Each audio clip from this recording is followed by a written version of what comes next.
Namaste, Dhanavad Pranam. By the instruction and guidance of our spiritual master, Om Vishnupad Paramahamsa, Shripad Bhakti Madhava Puri Maharaj, we are here reading Srimad Bhagavatam. Om Namo Bhagavate Vasudevaya. Om Namo Bhagavate Vasudevaya. Om Namo Bhagavate Vasudevaya. We're also paying our humble Dhanavad Pranam to Srila A.C. Bhaktivedanta Swami Prabhupada for offering us this wonderful commentary and translation of Bhagavatam. And following the guidance of Srila Bhaktisiddhanta Saraswati Thakur Prabhupada, we are praying to Śrīmatī Rādhārāṇī. Srila Bhaktisiddhanta Saraswati has told us that unless we can understand something about Radharani through our study of Bhagavatam, then we have wasted our time if we haven't done that.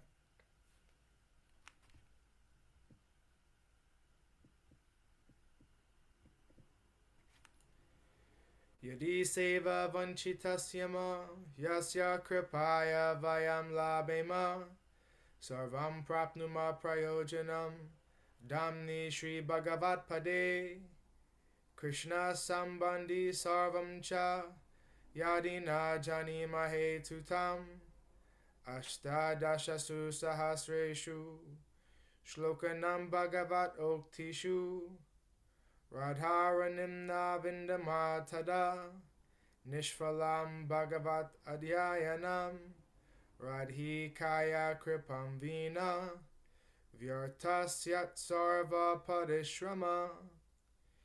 If we are cheated out of serving that personality whose mercy awards us everything we need,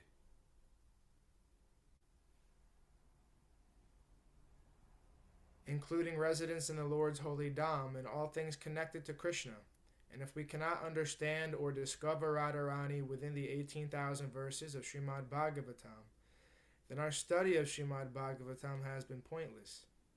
Without the mercy of Śrīmatī Rādhārāṇī, all of our efforts are in vain.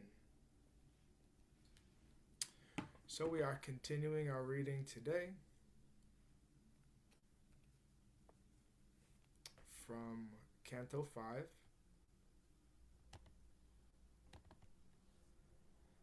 Chapter 18, Text 13.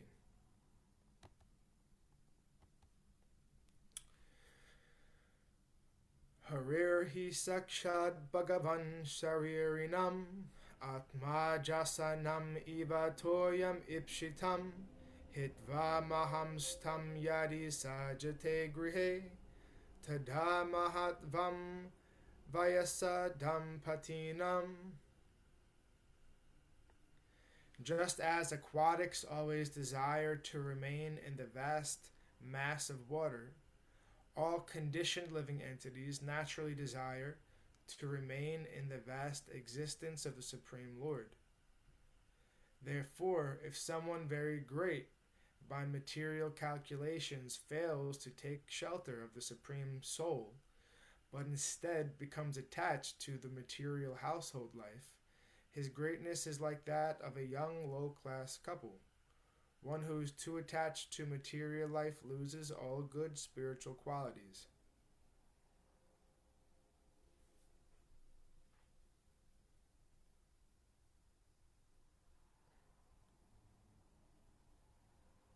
Purport. Although crocodiles are very fierce animals, they are powerless when they venture out of the water onto land. When they are out of the water, they cannot exhibit their original power.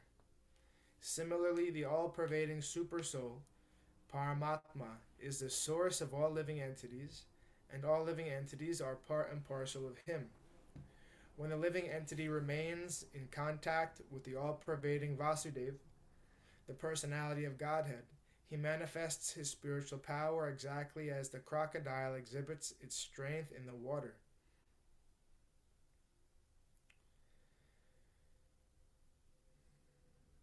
In other words, the greatness of the living entity can be perceived when he is in the spiritual world, engaged in spiritual activities. Many householders, although well educated in the knowledge of the Vedas, become attached to family life. They are compared Herein too crocodiles out of water, for they are devoid of all spiritual strength. Their greatness is like that of a young husband and wife, who, though uneducated, praise one another and become attracted to their own temporary beauty. This kind of greatness is appreciated only by low-class men with no qualifications. Everyone should therefore seek the shelter of the Supreme Soul, the source of all living entities. No one should waste his time in the so-called happiness of materialistic household life. In the Vedic civilization, this type of crippled life is allowed only until one's 50th year, when one must give up family life and enter either the order of vanaprastha, independent retired life for cultivation of spiritual knowledge, or sannyas, the renounced order in which one completely takes shelter of the Supreme Personality of Godhead.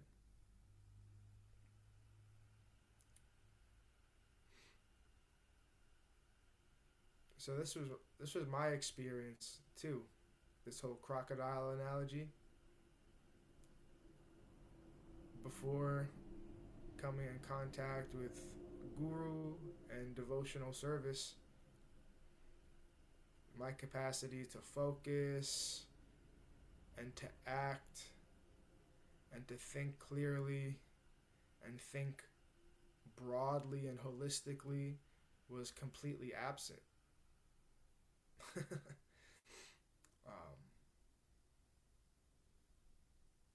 So definitely I can relate to that. You're a crocodile out of the water. Yeah. I was a guppy out of the water.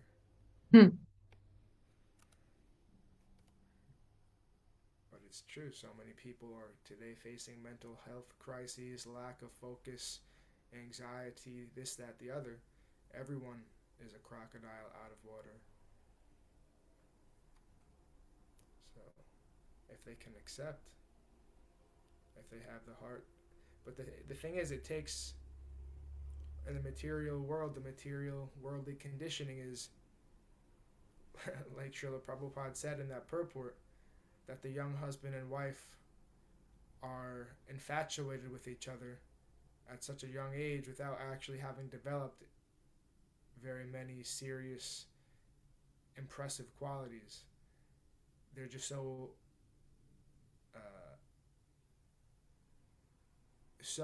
much in a rush to be satisfied that they just convince each other that they're completely satisfied with each other as they are.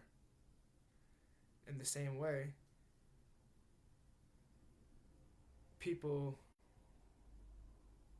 do the same thing with themselves. They don't look at their own downfalls, shortcomings. Rather, culture teaches you to be confident immediately. Fake it till you make it. Like, don't take a humble approach.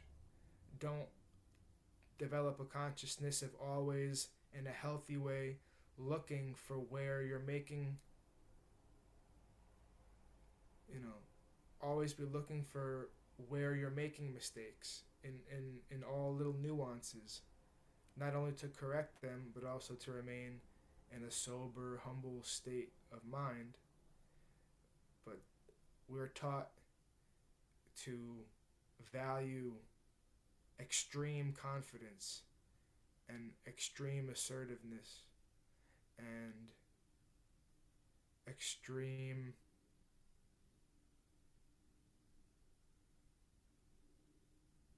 just tell yourself that you are on top. That anyhow, that's how I feel, that people aren't looking in a healthy way for where they may think they know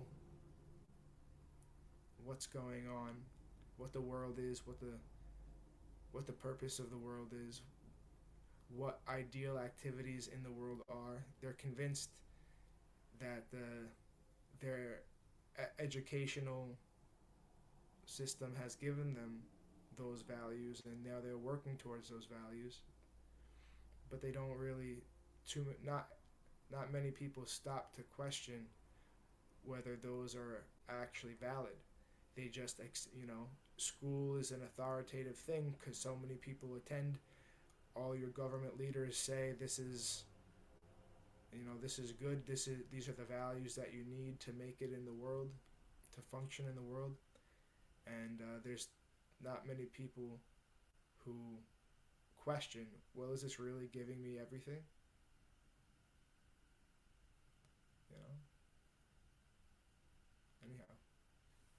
Anyhow.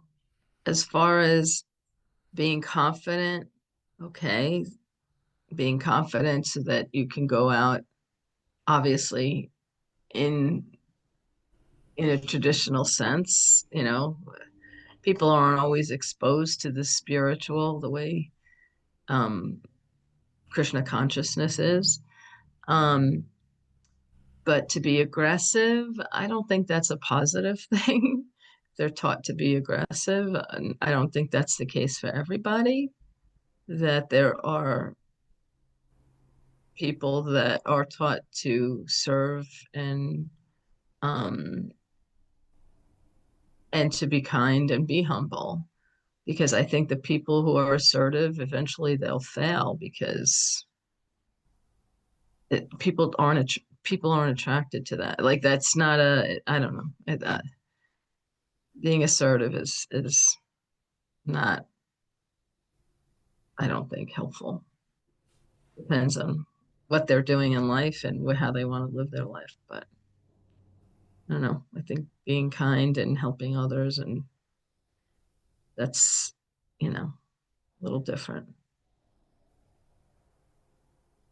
Whether or not they found religion, to their spiritual life. Just my opinion.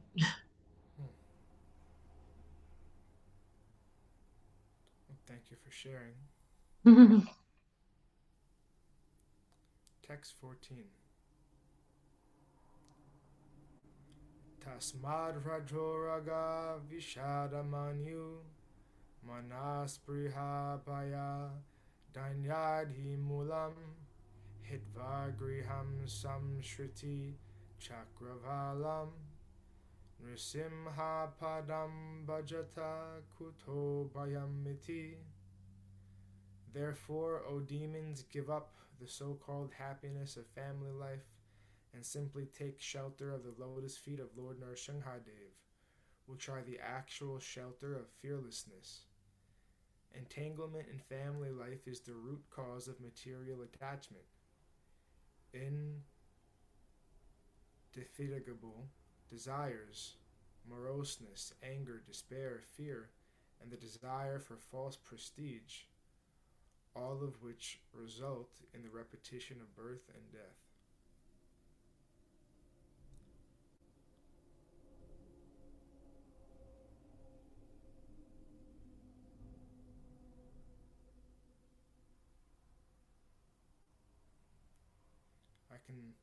I can definitely see the desire for false prestige, because the ideal family life is, you gotta make mom and dad proud, you gotta make the family proud, you gotta, you want to reflect good on the family name. So it gives you this kind of moral framework where what is good and right are those things that bolster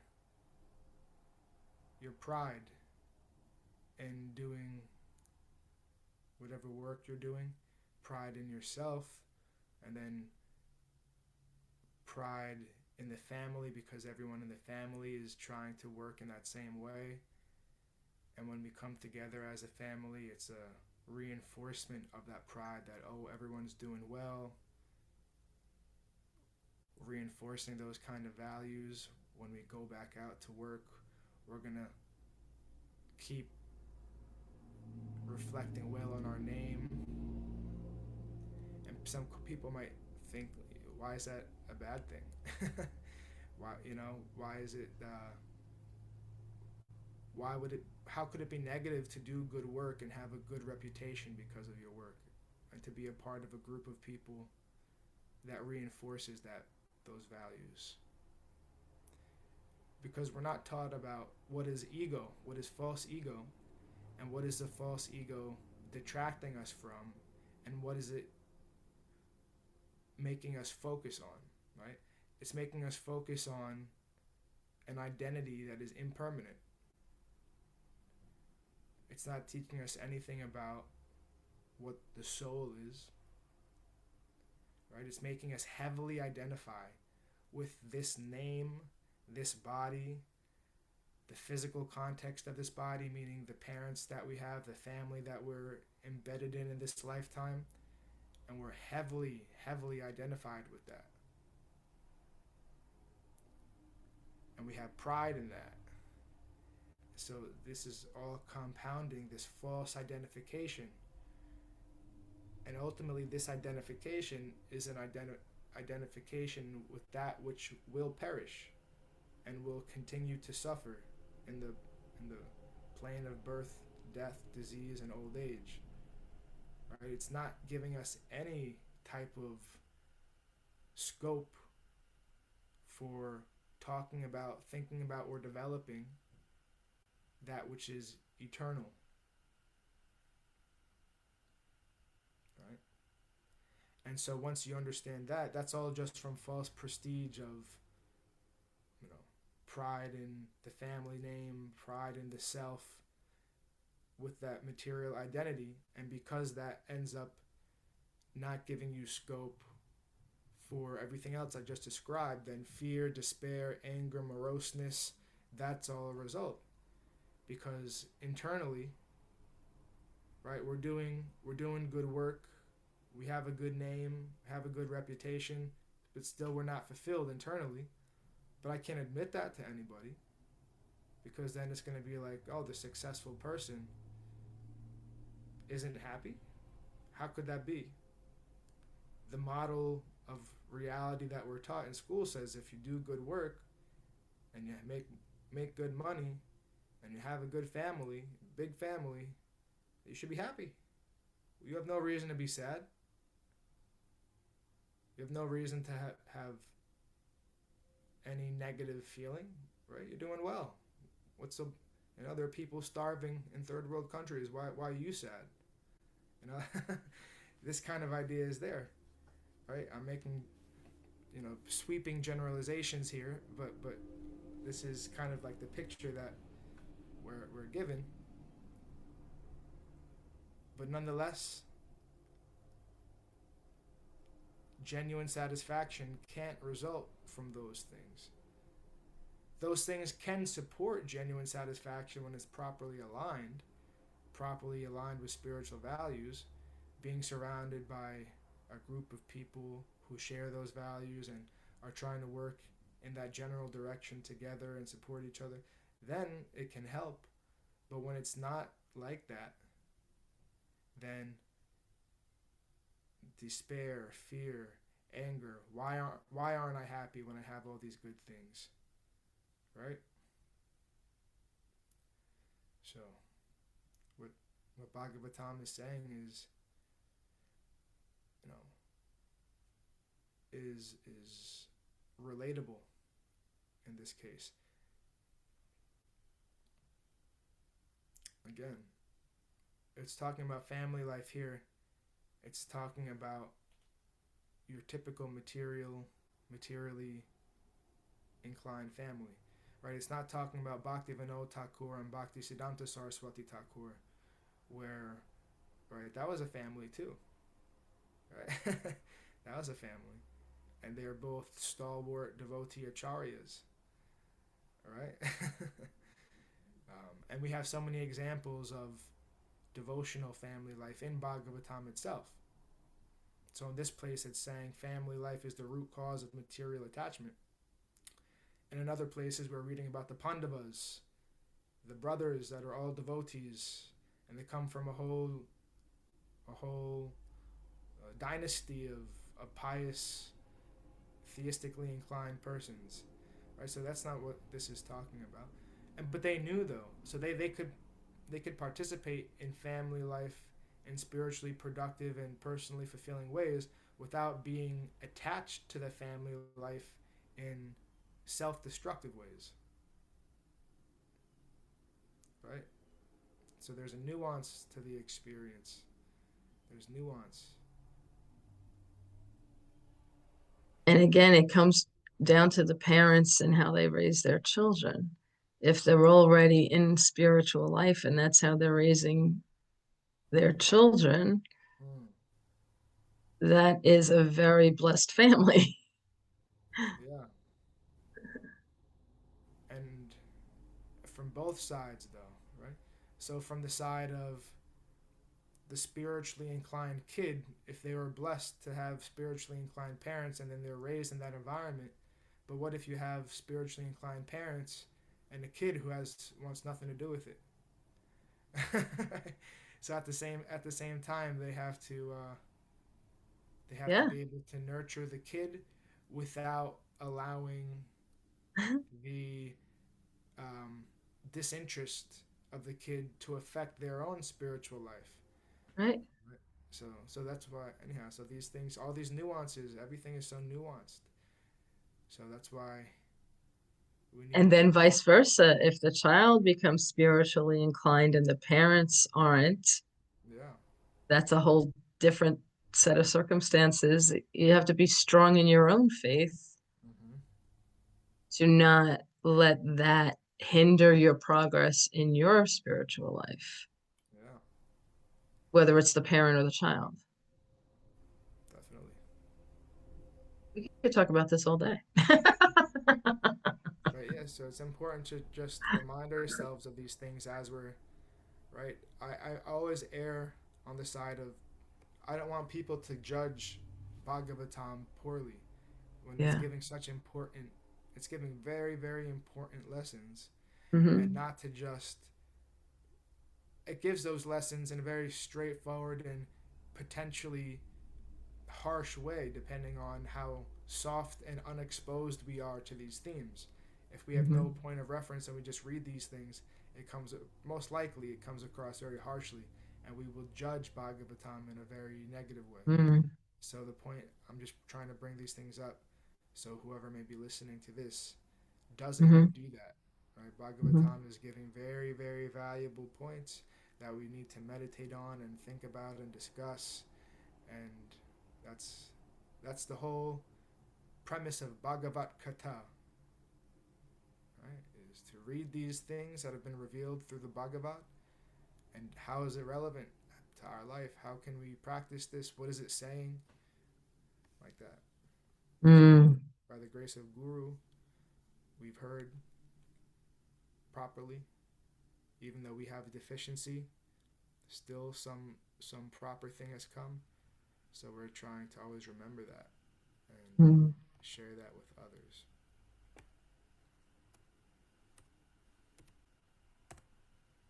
Okay, text 15.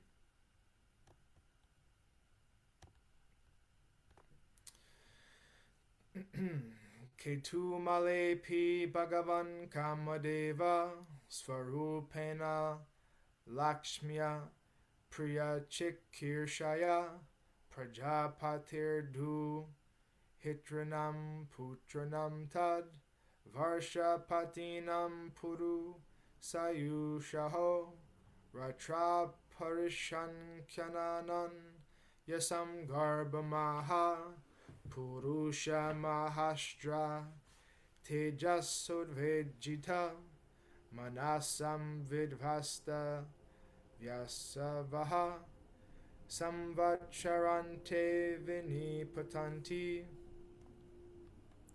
Shukadev Goswami continued. In the tract of land called Ketu-Malavarsha, Lord Vishnu lives in the form of Kamadev, only for the satisfaction of his devotees. These include Lakshmiji, the goddess of fortune, the Prajapati, Samvatsara, and all of Samvatsara's sons and daughters. The daughters of Prajapati are considered the controlling deities of the nights, and his sons are considered the controllers of the days. The Prajapati's offspring number 36,000, one for each day and each night in the lifetime of a human being. At the end of each year, the Prajapati's daughters become very agitated upon seeing the extremely effulgent disk of the Supreme Personality of Godhead, and thus they all suffer miscarriages. Purport. This Kamadev, who appears as Krishna's son named Pradyumna, is Vishnu Tattva. How this is so is explained by Madhvacharya, who quotes the Brahmanda Purana. Kamadev stitam Vishnu upashte. Although this Kamadev is Vishnu Tattva, his body is not spiritual but material. Lord Vishnu, as Pradyumna or Kamadev, accepts a material body, but he still acts spiritually. It does not make any difference whether he accepts a spiritual or material body. He can act spiritually in any condition of existence. Mayavadi philosophers regard even Lord Krishna's body as material, but their opinions cannot impede the spiritual activity of the Lord.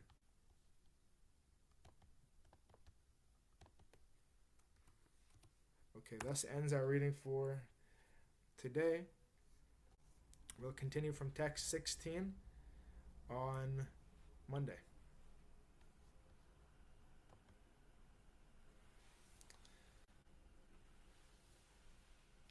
So, Uma Devi, how do you feel about the Bhagavatam verses that we read when they say something harsh about family life? What do you think? Yeah, depending on the person, Prabhuji, because so many spiritual masters are coming from family, like, and yeah, I feel like come parents, spiritual, become children also easy to come to spiritual way. And Prahlad Maharaja, demand everybody Rakshasa, he become devotee. And in Ramayana, Ravana, Vibhishana is become devotee. All the Rakshasa family. Depend on the person, probably. Like.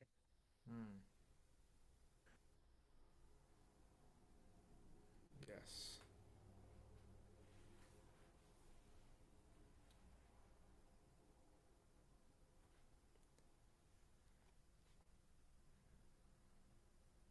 Because at the same time, right, like in America right now, the family unit is almost trying to be dissolved, right? Where parents kick out their kids when they turn 18, even if they're not prepared to face the world, or maybe they're even leaving the kid, or the father is leaving the mother and the kid, or the mother is leaving. So the family unit is dissolving in many cases. And then, but that produces a worse material condition, actually. Then, right? Then the child has some trauma. They don't know how to engage with people. They have some emotional issues. So that's also not spiritually productive, right? Yes. So it's such a delicate balance, because such a delicate balance, right? In the material sense, in an ideal family situation, at least a child has a healthy relationship with the mother and father, and they navigate growing up in a emotionally stable environment, so they can make coherent decisions when they're older and like that. But at the same time, the warnings that Bhagavatam are given about how family life can also hinder us from spiritual progress if the family environment isn't correct, that's also there. So it's so nuanced. There's so many things to. It's only possible by Krishna's grace, actually, to have the intelligence how to navigate these situations. Right? We have to pray that And spiritual He gives master us the also. intelligence. If you get like an Ardhamuni, like a Prabhupada, you get the spiritual master, then easy to come. It's not easy from from family life. It's not easy sometimes. It's very difficult. So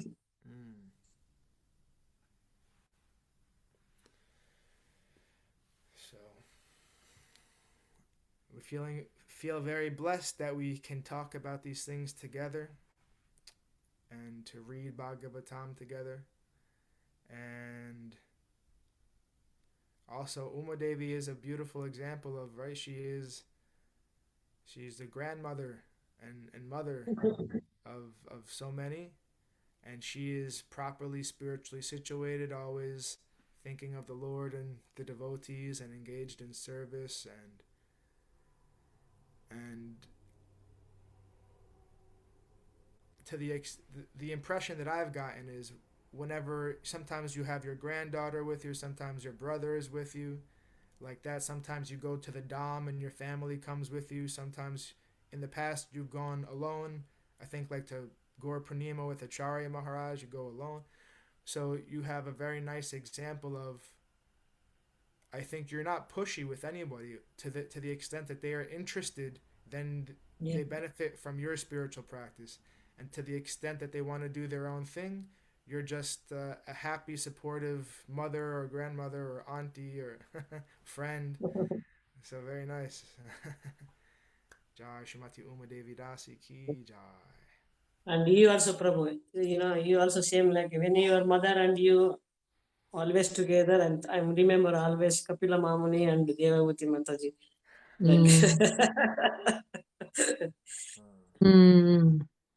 You teaching your mother, is not your mother is very lucky about these things, I agree. Actually, she's just taking that position so I have somebody to talk to here about these things. Otherwise, she already is having all the Vaishnava qualities, so she's just acting. You're very kind, thank you.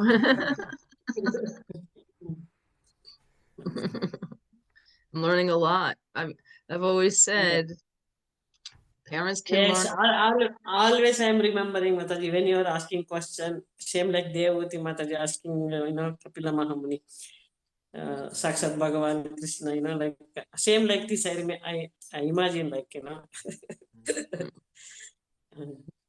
We can always learn from our children, no matter how old they are. We just have to be open to listening and accepting. Because I always tell Chris that I learned more from him as he was growing up because I was open to listening to his ideas and his thoughts. Parents can be much wiser if they listen to their children. I know America is not like the same like Maya, Maya Nagar that one. You are giving your son, everything encouraging like a spiritual way, Mataji. It's not easy to get every children in. Prabhuji also lucky, like you are like my mother.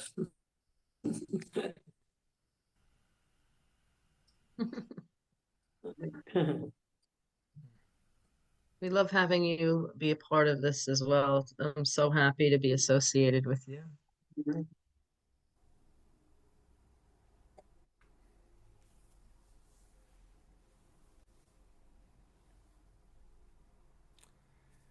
Jai Vishnupad Paramahamsa Shripad Bhakti Madhava Puri Maharaj ki jai. Jai.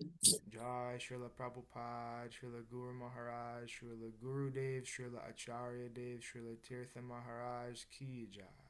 Jai. Jai Shri Rupanuga Guru Varga ki jai. Jai. All glories to the assembled devotees, all glories to the worldwide devotees, Sama Bhaktiveda Vrinda ki jai. Jai Navadvip Dham ki jai, Mayapur Dham ki jai, Jagannath Puri Dham ki jai, Jagannath Baladev Subhadra Ju ki jai, Jai. Ganga Mai, Jai. Yamuna Mai ki jai, Vrindavan ki jai, Giri Govardhan, Gupta Govardhan Dham ki jai, Jai. Shantikund Radhikund ki jai, Tulsi Devi, Jai. Bhakti Devi, Vrinda Devi ki jai. Jai. Jai Jai. Harinam Sankirtan Yagya ki jai, Scientific Jai. Sankirtan Yagya ki jai. Jai. Instant Bhakti Jai. Vedanta Institute ki jai, Sri Chaitanya Jai. Saraswati Mat ki jai, Jai. Nitai Gaur Jai. Premanandi, Hari Hari Hari Bol. Hari Hari Hari Bol. Jai Śrīmatī Hari Bol. Dasi ki jai, Śrīmatī Tulsi Maharani Devi Dasi ki jai. Jai. Krishna Keshava Das Brahmachari Ki Jai. Ah, Jai Gurudev. Jai. Jai Hare Gurudev. Krishna. Hare Krishna.